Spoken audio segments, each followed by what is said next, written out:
What's going on, gentlemen? It's been a while. This is a long time coming. Um, I know it takes me a little bit to release videos, but I just have a lot of stuff going on. In this particular case, it took me a while for two reasons. Like I said, you got the holidays and everything else going on with my job and whatever, I'm busy.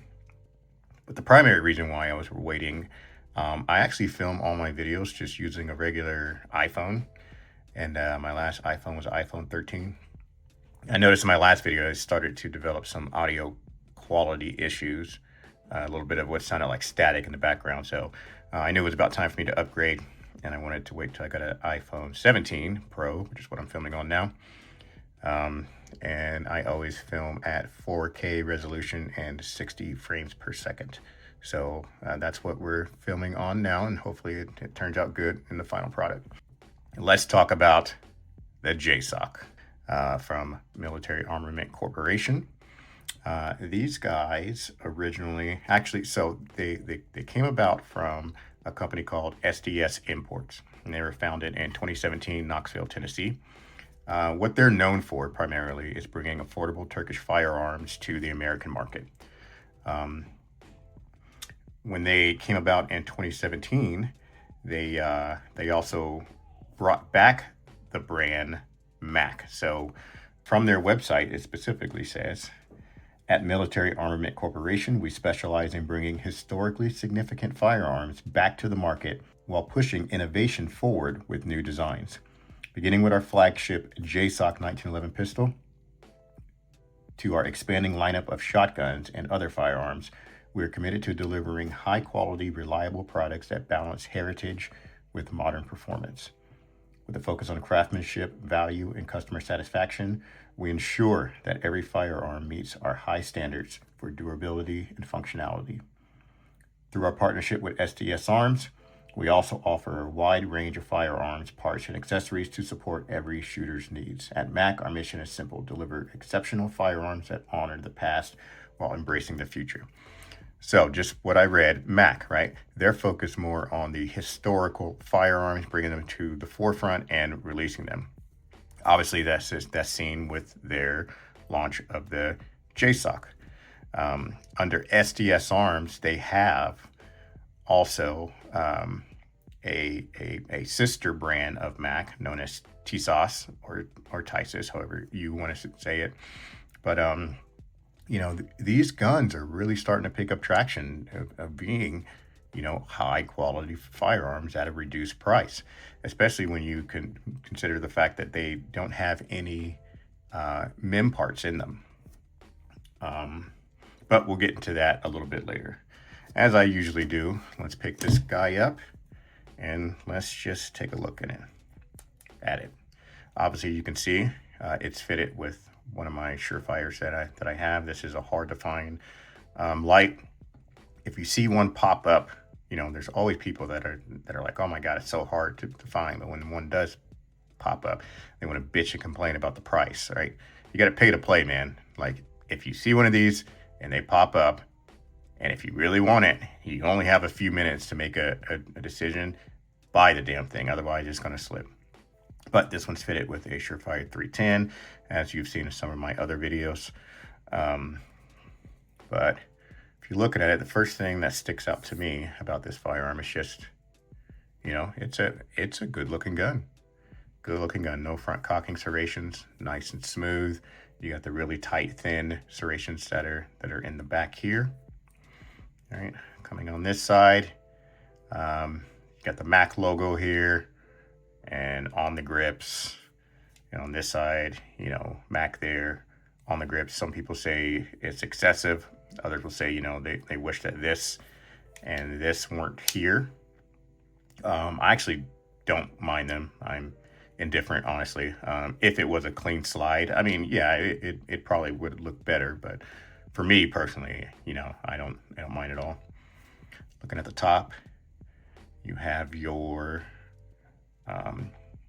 Bomar style adjustable sights. In the front here, you see that the front sight has been replaced. This is what the original one was. I actually bought this weapon used, and the guy that had it before me, he changed out the front sight, and he changed out the trigger as well. Right, it comes with a curved trigger, and this is well, the one that he had on it was a chambers flat trigger. I actually changed it to a 10/8 flat trigger because I like how it has the serrations here on the chambers. It's smooth. To each their own. You have ambi safety on it on both sides. Nice positive engagement, right? The trigger on it, as you can see, I mean the adjustments that were done on it, it makes it really positive, really sensitive on this particular firearm. I'm not sure what it comes stock, because like I said, I bought this used. They already had the adjustments on it. On the front here, 25 lines per inch. Take a look at that. I really like how they have that, that line that's right there. Looks really good. And then I want to say it's on the bottom too. Let me move this out of the way. Yep, it's on the bottom too, where it's just nice and clean. Comes down, you have that line that separates the serrations from the rest of the gun. I think that looks super nice. The grips are not bad. They're a little slick for my liking. I actually put on a different set of grips on this gun, but for filming purposes, I changed everything back to stock. Coming in the front, you can see that the barrel is reverse crowned and cut flush. That is super nice. I really like that. Not a fan of the type of grip screws that they have. I much prefer the flat heads. These can snap off if you do it too hard, and then you have an issue with the head being snapped and then the grip still being in there, or that grip screw, and it's a pain in the ass to get out. But as long as you don't over tighten that, it's not bad. As you can see, when it's in lockup, right, you don't have any barrel movement, which is nice. It doesn't have super tight lockup. I mean, it's a stock gun. Just a assembly line gun, but it's a good gun. I like it. I've actually taken it out shooting a couple times, and I am very impressed with the accuracy. There is something that I had an issue with this firearm, though. Right? I was having a problem with, I'd have a magazine. It'd be full mag of 8, right? And when the slide was locked back, either when I slingshot it forward or when I hit the slide release, right, it would, the first round would nosedive, and the slide would just get stuck probably right about here, right? Just stuck. I'd have to hit the back of it for it to go forward, and it was doing that quite frequently. Again, that's called nosedive. So the round is sitting in the magazine, right? And instead of going forward into the chamber and feeding, right, it would come like this, and then it would get stuck like that. And it was happening quite frequently, so much so that I almost considered selling this because I was just frustrated with it. But then I did some Googling and looking into possible solutions. And what I found, and again, like, this is just my experience. It doesn't mean that this is going to be the same for all the JSOCs across the board. There's some people that buy these and they work, right away. But for me, I was having those issues. But what I found, what helped me, was somebody had mentioned to purchase a EGW release button, right? And this is a HD higher mag catch machine from Barstock. And what it does is, if you look at the position when the stock mag, it's just a stock mag, right? When that's in there, okay, and you look at the bottom, look how much play is in there, okay? People that have issues with nosedive on their 1911, some of them were saying it's because the magazine sits too low. Therefore, when the slide goes forward, it's hitting that round to where it's where it's getting stuck on the inside of the feed ramp, okay? So to alleviate that, they say to get a EGW MAC catch. So I decided I was going to try that out. I wanted to show you guys the difference on video here. If you look, okay, see all that play. Now, and if you don't know how to do this, how to change out the MAC catch, it's really, really easy, okay? You want to just push it out just a little bit, just slightly, and just take a little screwdriver, right? And you're going to turn it to the left, right? And then the whole thing comes out. It's that simple. You set this to the side. All right, this is the stock one, and this is your EGW variant. Now, let me take that out, right? This is the one that still has the spring that's in there. So what you want to do, put your screwdriver in there, you want to push, make sure you're keeping tension on it because that spring is going to want to shoot out. And then you just let it out, okay? So that's the old one. I want to swap it out. I'm going to put the spring in the new one, just like that. Put the new one in there. You can see how this is facing up, so it goes into that chamber. If you do it like this, it's going to hit the side. So just like that, push and turn. Right, now that's ready to get put in. When you put it back in, if you look, there's a groove that's cut out in there. Hopefully I can get a good angle on it, but that's where that little detent arm is going to sit. So put that in there, push out just a little bit, turn it back towards the right, boom, you're installed. It's literally that simple, okay? Now, take our magazine, the same mag, put it in. I'm gonna do it slow so you guys can see how much higher it sits. Now, see how you don't see any of the silver that was exposed on the mag before. It's sitting higher in the mag well, all right? And that allows for when the slide is coming forward, it catches that round and it doesn't nosedive into the feed ramp and it just goes right in. Again, this was the solution that fixed my gun, not saying if you have the same issue is gonna fix yours. But that's what I run with on this. And ever since I installed that, it's been just a world of difference. I'll throw some video in here now of me shooting it. Like I said, the shot groups are nice and tight. The recoil, it feels good. I was shooting my Colt railgun the same day as this. I mean, as you guys know, that's my favorite 1911. So I wanted to do some comparison, and the MAC was, you know, just as accurate. Final rounds. That's the JSOC. That's the Colt. Not bad. Oh yeah, and I shot my very last round there for the JSOC. Now, having said that about installing the new MAC catch, let me show you what issues could arise because it sits higher. You're gonna have a problem where not all magazines wanna fit. Example, here's a magazine. If I try to insert it in, it's not fitting, it's not hitting, or it's not catching. And the reason why, the bottom of this base plate, right, it's hitting the bottom of the mag well and it's not allowing it to go up higher. I had the same issue with this guy, the 10 rounder. It was doing the same thing where it just, it wouldn't go in because this was sitting too high. But what I did, just took a file and I filed this down a little bit, which you can do the same thing with these magazines here. If you just file it down there, that creates that little bit of room to where it engages. But yeah, remember that's not an issue with the MAC.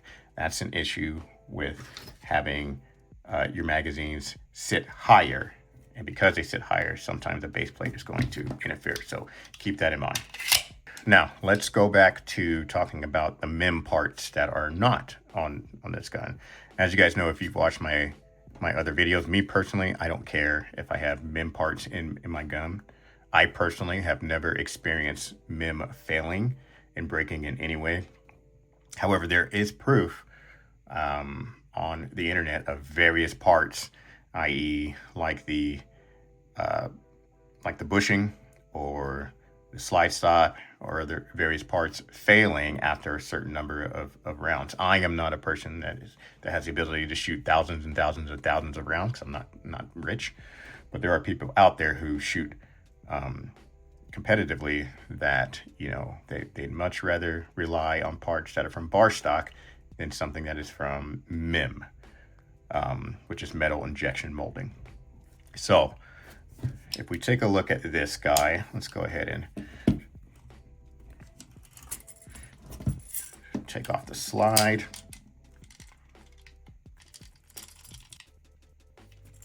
Might want to take out the magazine first, right? Noob.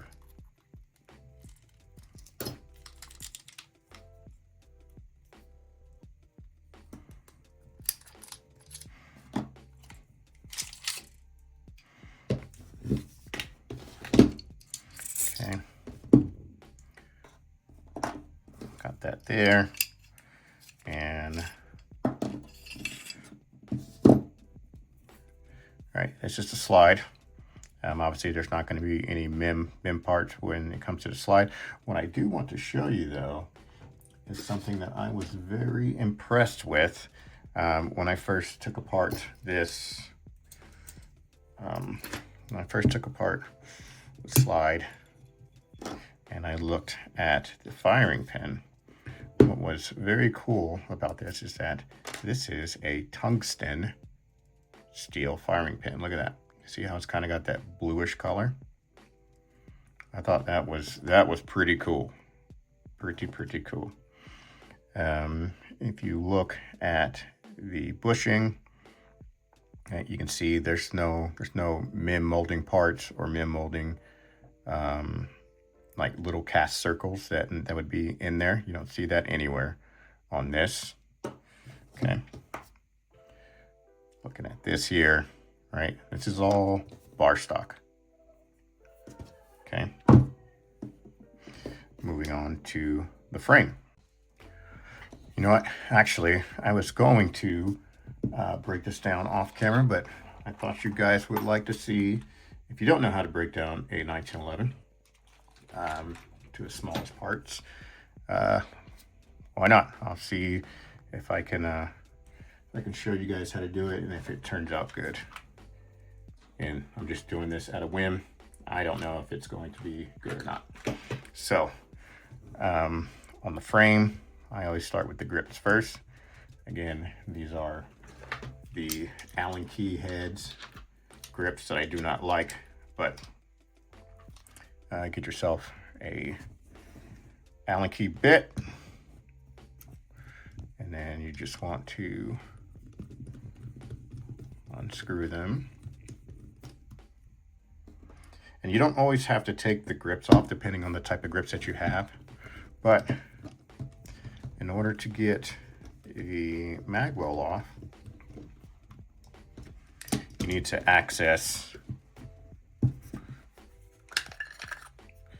be able to access this pin here. And some of your grips, if they're the full ones like these, it's going to block that pin. So for this particular 1911, I have to take them off because of the stock grips block it. Again, if you have that cut out, then you don't have to worry about that.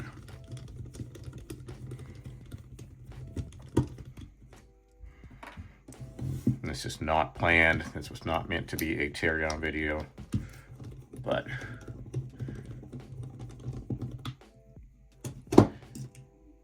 it is what it is. Okay, so we got those off. Next, you want to get this pin out. I just use a punch, right? This is a, what size? 1/8 punch. Okay. And then just line it up. You could take your hammer here. The camera's probably gonna shake, but and then just punch it out. All right. Once that's out, okay, set it aside. And then you can, and again, make sure your hammer is forward before you take this out, because otherwise, you know, you're going to have tension on that spring and it's going to come shooting out. But since that's forward, you can just pull out your punch and then slowly pull off your mag web. Okay, next, again, this is just what I do. I don't know if this is even proper, but you know, pop this spring out, your leaf spring. Okay, and then that's pretty much going to be everything there. Now at this point on this side, for your ambi safety, that'll just slide right out. All right, and then you want to work on getting the safety on this side out. Now, depending on the position of your hammer, right? Just want to work it. You're just kind of pulling until that side comes out. Now here, your grip safety is going to fall out, right? And then on this side, you just have these two pins here, and you can use a punch, right? That one is for your hammer, and this one right here is going to be for your sear and your disconnector, right? Once you got those out, this will fall right out. Pull out this here, and then if you want,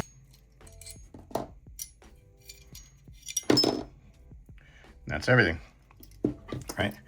Now let's take a look at some of these parts, starting with the sear. Okay, this is a bar stock non-MIM part. The way that I can tell, again, I'm no expert, but this is a sear from my Colt. Okay, look at it. Let's see if we can get this on camera. But you see how this has, like, you know, it's got like a little circle here, here, here, and here. Right? You got one there too. Those are all indications that this part has been molded. Right? Metal injected mold. This is a MIM part. Whereas you look at what the JSOC has, right? You don't see indications of that anywhere. This was made completely out of bar stock. Okay. Same thing's going to go for the disconnector. Do I have a disconnector here? Yeah, I do.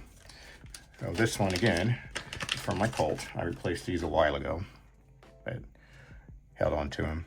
Look at that there. See how you have all these little indications that this thing has been molded, right? There, and there. Okay. Whereas if you look at the JSOC version, look at that. Right, straight bar stock.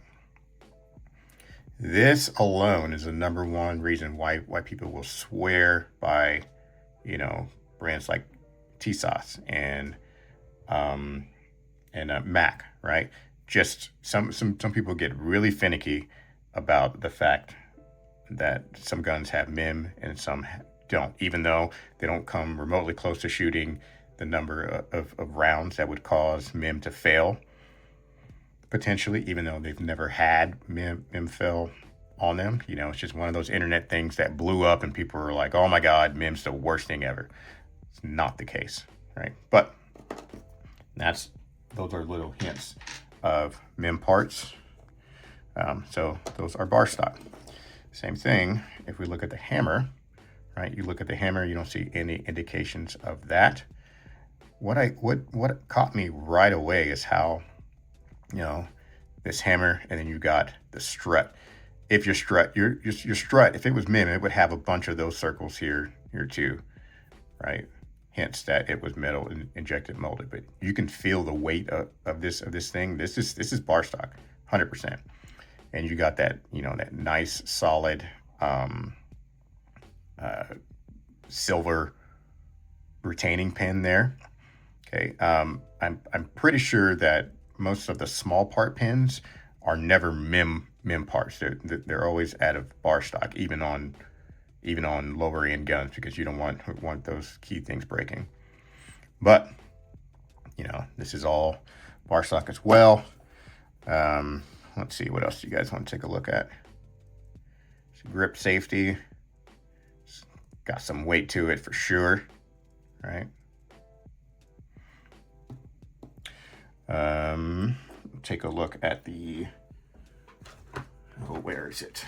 Take a look at the original slide stop, not the slide stop that I took out, right? This is the original one.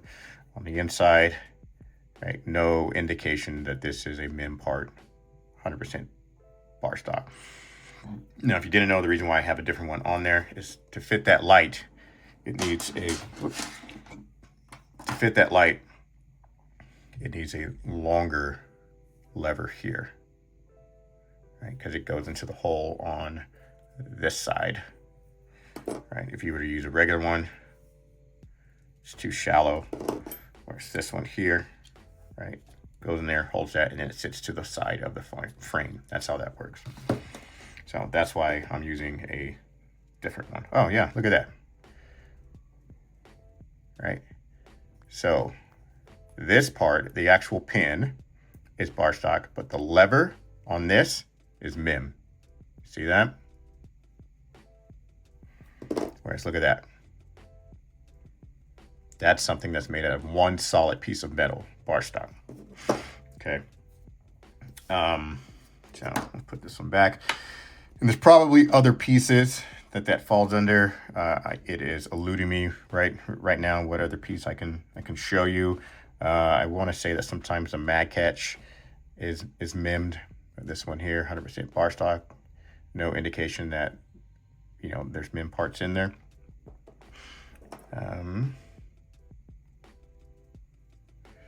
Take a look at the safety levers.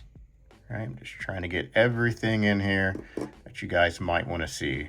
I'm pretty sure there's no other video out there for this particular gun that has a breakdown of it. I mean, they're all essentially the same type of, you know, oh, this is this. It's made out of the JSOC Special Forces. It shoots great.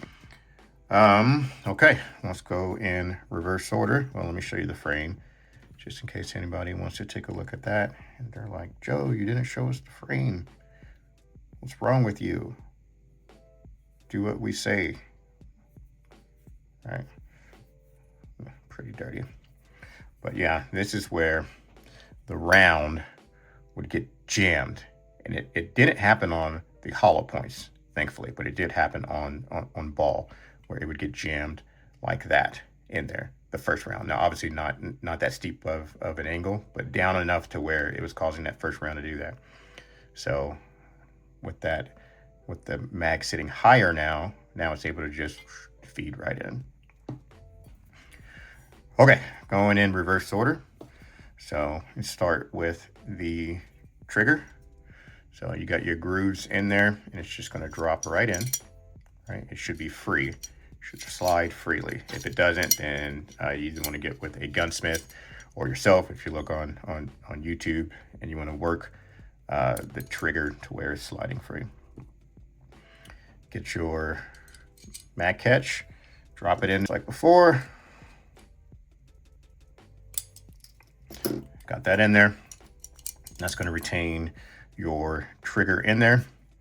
Next thing that I do, I'm going to put the disconnector in. So it's going to go in. You see this flat piece? That flat piece sits on the trigger bar on the back side of it. So you want this to where it's facing down. Okay. Slide this in into the hole right. Slide this in into the hole right there. See that hole? See if I can do it from this angle. Slide it down and it's going to drop. And then it rests on the back side of the trigger bar right there. Then you want to take your sear, right? And it's going to go in just like this, like it's scooping. And then you see how there's space on the left and right of your disconnector, right? What I do, I just take it in there, drop it. See that? Look, just like that. Next thing you want to do, this hole, this pin is going to go in there, right? And this is what's going to hold your sear and your disconnector together. So you want to make sure they're lined up in there. What I do, I just give it a little bit of a shake and then watch the holes. They should line up. I think you can see that on camera. And then, right, put a punch through there. Make sure it doesn't fall out. If it's not falling, you're good. I just kind of turn it in a circular motion to ensure that it's circle, or that that hole is in, you know, in circular open state. And then take your retaining pin, slide it right in there. That's not going to go anywhere. The next thing that I do, take my hammer. This one's super easy. Just line it up. Oh, and I forgot to say in the beginning guide, this is applicable to a Series 70 1911. If you are disassembling and assembling a Series 80, it's going to be different because there's some other mechanisms that are in there. But line that up and then take your retaining pin, drop it in there, and nothing should fall out. Okay. Next, I'm going to take your spring here, right? Plunger for that, and that goes into the plunger tube. This side, see how it's like skinnier? It's got a little raised in, and this one's not. It's just one smooth piece. Okay, this side is going to go in first. All right, and then back here, sits just like that. All right, next, I'm gonna take a grip safety. That just lines up on that hole right there. Then I'm gonna take your safety lever, and then it drops in that hole to retain your grip safety. All right. I then take a small punch, right, and I just push on this just to get that to slide in there. And for this time, it dropped in there perfectly. Sometimes it'll give you an issue going in there. If it does that, just adjust the hammer in this general area, and then at the same time push in, and it should go in just fine. Okay. Come on this side, drop your ambi in there. Okay, it should line up the same way that this side is lined up. All right. All right. Then what I do, take my leaf spring or sear spring, okay, and oh man, I don't even know how to explain this, but basically you want to put it in there to where the middle leaf is resting on the backside of the bar that's in there, right?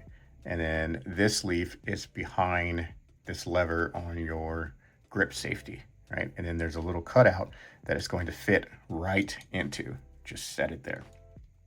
All right. Next, I'm gonna take my the magwell, right? And once it's kind of in there, then I push down on the grip safety, and then just continue to push up while making sure it's aligned until it's all the way up.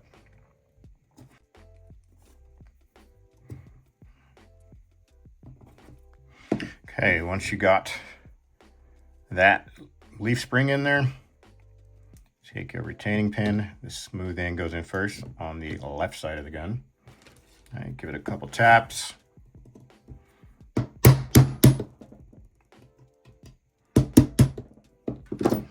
Until that sits flush.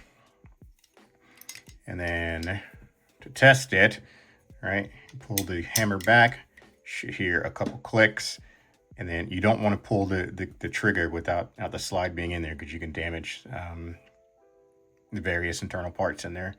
So hold the hammer, pull, and it should go back. All right, put the safety on, nothing should happen. Safety off. And then if you pull the trigger, the hammer goes forward, then everything is put together correctly. All right, Put this back on there.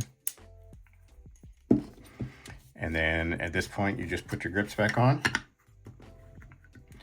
And right, these Allen key type heads can shear off. So when you're putting them on, right, you're gonna go tight, just to where you can feel some tension, and then stop. Do not over torque these. If you over torque those, I'm telling you, they will break and you will have a problem on your hand. Ask me how I know. All right, so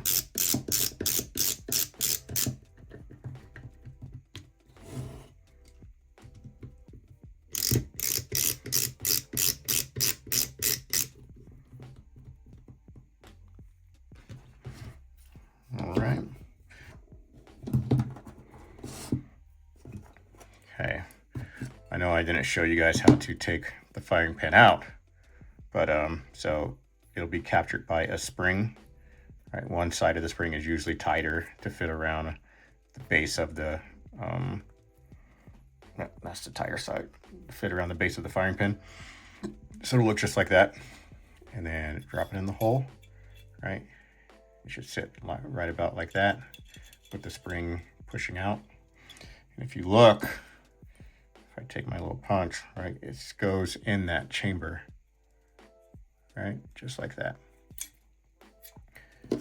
And you have your firing pin retaining block. It might be called something different, I'm not sure. But you can see there's a flat, smooth side, and then side that's got a couple bevels. This is the side that's going to be facing you. So the flat side goes against this part of the frame. And you can see there's grooves on both sides. So what I do, I line it up. Right, see those grooves? Line it up. And then let it sit just like that. Flat side is facing the slide. This side will be facing me. And then while putting pressure on the spring, right, push up on there until it goes forward, and then keep going, keep pushing it until you see the firing pin pop out. If you want to take it out, it's literally the opposite. Take a punch, push that in, and then pull down on that block at the same time, and then you can see that will, if you take it off the whole way, that'll catch that, that'll cause that firing pin to come out. When you do it, just retain it with your fingers or something so it doesn't shoot out in your eye. Right, and then just pull that right out, and then it's released.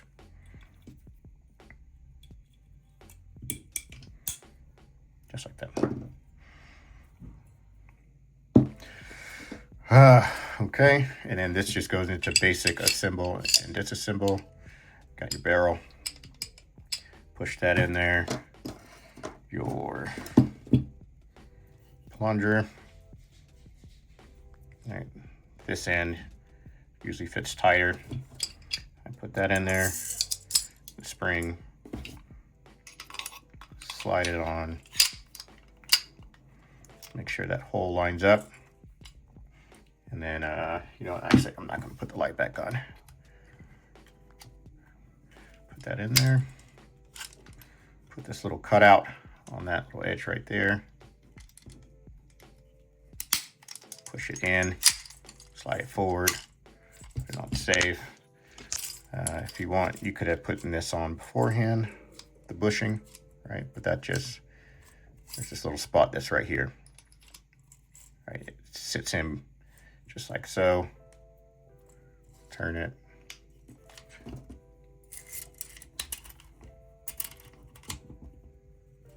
Boom. All right. All right, and before I sign off, a couple things I forgot to mention. So the finish on this gun, right? The finish on this gun is known as a QPQ finish. I've seen some videos where people didn't know what that was. QPQ is nothing more than a nitride finish, the same type of finish that Nighthawk Customs is known for. Right, it's a corrosion resistant finish. It actually stands for, I've seen two different explanations of this. So the QPQ stands for quenching, polishing, reoxidizing, or quench, polish, quench, whatever that means. But basically, it's a nitride, really good for corrosion resistance. Another thing in the back here, you always show this, so you can see how the fitment for this particular gun is. Not too bad. A little bit of side-to-side movement, but that is not a big deal in the big scheme of things. Nice and smooth. Pretty good. All right, guys, that was a little impromptu assembly and disassemble. That was not meant for this video whatsoever. So if I did a bad job, my apologies. I was not. I did not think I was going to do that. But yeah, JSOC, great gun overall.